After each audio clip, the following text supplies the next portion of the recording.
উক্তির পর্বে আজ আরও 10টি পণ্ডিত চাণক্যের উক্তি জানব। ভিডিওটি শুরু করার আগে চ্যানেলটি সাবস্ক্রাইব করুন।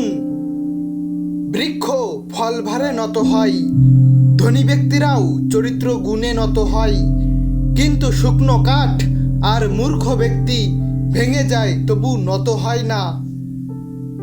ধর্ম, অর্থ, কাম এবং মোক্ষ এই চারটিকে চতুর্বর্গ বলা হয়। এই চতুর্বর্গের মধ্যে যার একটিও নেই সে শুধুমাত্র মৃত্যুর জন্যই বারবার পৃথিবীতে জন্মগ্রহণ করে।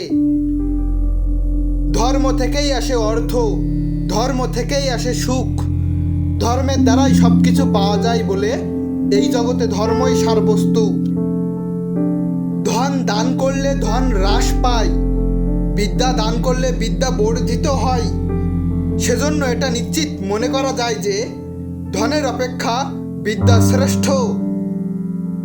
মানুষ অর্থের দাস, কিন্তু অর্থ কারো দাস নয়। হে মহারাজ, এটা সত্য যে কৌরবরা আমাকে অর্থের দ্বারাই বশীভূত করেছে।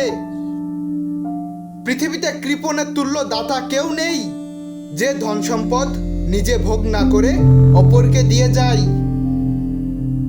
তক্ষক ইত্যাদি সর্পের বিষ থাকে তার দাঁতে, মৌমাছির বিষ থাকে তার মুখে, বিছার বিষ থাকে তার লেজে, আর দুর্জনের বিষ থাকে সর্বাঙ্গে।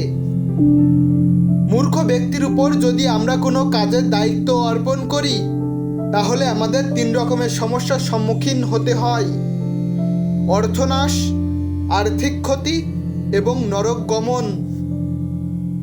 অতি কষ্টার্জিত যে অর্থ বা শত্রুদের বিনাশ করে প্রাপ্ত যে অর্থ, ধর্মনাথ লঙ্ঘন করে আমি যেন সেরূপ অর্থের অধিকারী না হই।